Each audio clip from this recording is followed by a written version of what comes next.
Hello students, up till now we had studied about the three different types of naturally occurring indicators and what are the effect of it on bases and acids.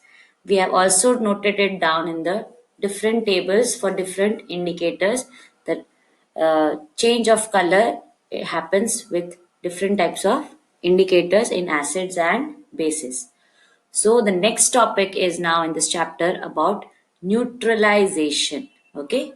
So what does neutralization means? And we are also going to study one more indicator here that is called as the phenolphthalein. Okay. You can see here in bold letters it is written phenolphthalein. So we have learned that the litmus paper, the red litmus paper turns into blue when it comes in contact with base. Similarly, the blue litmus paper turns to red when it comes in contact with acid. Now the new indicator phenolphthalein. How does it help in the neutralization process and also to know whether a solution is acidic or basic, right? So what we have to do here is in this activity 5.5, there is an experiment given in which the phenolphthalein indicator is used. So we have to make a solution of phenolphthalein indicator and mix it with dilute hydrochloric acid. You can see in this test tube hydrochloric acid and the indicator, which is the phenolphthalein indicator, is being mixed. Okay, 2-3 drops of the indicator to the acid. Okay, this hydrochloric acid, 2-3 drops of the phenolphthalein indicator is mixed. After that, to this acidic solution, drop by drop, a base is being mixed. Which is that base? It is the sodium hydroxide. Okay, the chemical called sodium hydroxide is being mixed into this solution that contains acid and the phenolphthalein indicator. Okay. Now when you mix drop by drop the base into the solution, you also have to stir the test tube gently. Means you have to shake the test tube gently and see whether there is any color change in the solution. So when you keep on adding the base, that is the sodium hydroxide, after some time, after you put 2-3 drops, you will see that the solution is turning to pink in color. Okay. So what does that mean? That when it turns to pink in color, it means that the amount of base is more compared to the amount of acid in the solution. Similarly, when after it turns to pink, if you put a drop of hydrochloric acid into that solution, the solution will become colorless. So from this, what we come to know that if there is more amount of acid in the solution, then the phenolphthalein indicator turns the solution into colorless. So, from this experiment, we can conclude that the phenolphthalein indicator, when comes in contact with the base, it becomes pink in color, and when it comes in contact with the acid, it becomes colorless. Okay. So the same thing is written here in this paragraph, that it is evident that when the solution is basic, phenolphthalein gives a pink color. On the other hand, when the solution is acidic, it remains colorless. So when same amount of basic and acidic solution are mixed together, both the solutions neutralize the effect of each other. Yes, they try to destroy each other's effect, and in that process heat is being generated.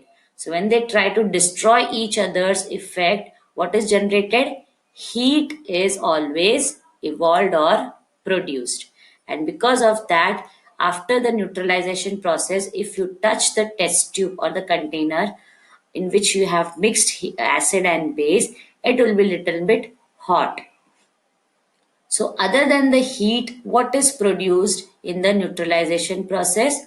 In the neutralization reaction, salt is formed, and that salt may be acidic, basic, or neutral in nature. Okay, there's no specific this of the salt.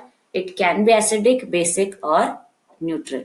So here they have given you the definition of neutralization. It is the reaction between the acid and base in which salt water are produced, and also with the evolution of heat. They have also given with an formula here so that it's more clear, and with an example of a acid and base which we have been seeing in activity 5.5.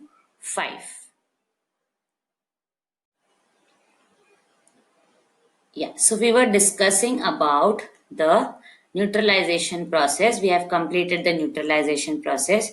While we are studying the neutralization, we also studied about one more indicator, that is the phenolphthalein indicator, which turns the in which the indicator turns into pink when it comes in contact with base, and it turns to colorless when it comes in contact with acids. Okay. After that, we studied that during the neutralization process, the acid and the basic solution try to try to destroy each other's effect. And in that process, heat is being evolved. In that neutralization process, heat is being evolved. And other than heat, salt and water is also being produced. Right?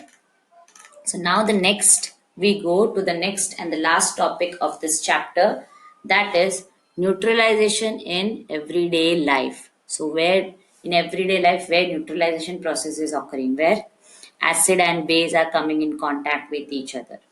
Okay, which are those processes? So the first process is indigestion. Okay, indigestion. We must have gone through this indigestion so many times, right? So what is indigestion? That will just go through.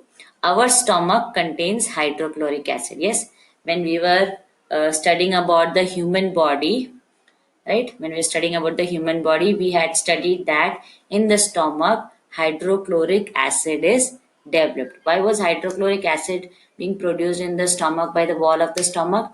To digest the food. So, what does the hydrochloric acid do? It helps us to digest food.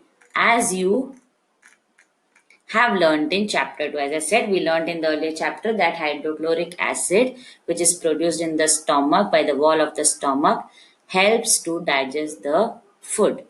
But too much of acid in the stomach causes indigestion. So if the acid is more as compared to the food that you are taking in, then what occurs in your stomach? Indigestion.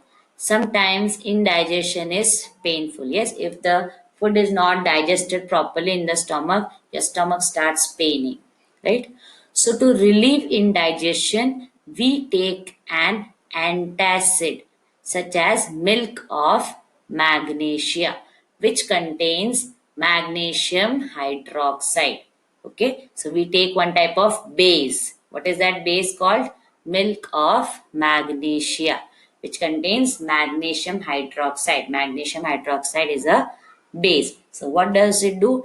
It destroys the effect of the hydrochloric acid that is present in our stomach, and because of which our food is digested properly, and the pain that occurs in our stomach also stops.